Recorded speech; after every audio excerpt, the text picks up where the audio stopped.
असु दीपावली में 5 रुपया के पड़ाका कीनब आ इतना पड़ाका छोड़ब कि भर गया में धुआं फैल जाई। पैसा किने के देबे न पड़ाका माई। ना चुप रहो बोले बा पैसा ये तो सारे मेरे 10 रुपया देले रहनी है।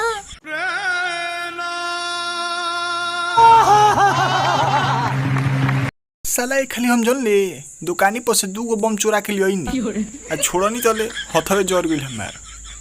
ते कबो केहू के दुकान पर से चोरैले बड़े कि ना पड़ाका हो चोरैले बनी की करा तोर बाबू के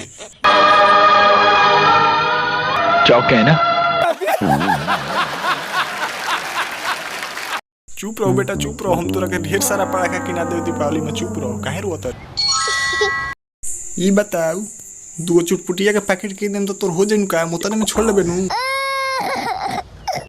तो का चाही कौन पड़ाका लेबे? हमारो ये बमले भाग तोरा मौसी के ई तो हमरो से तेज बटुए रे।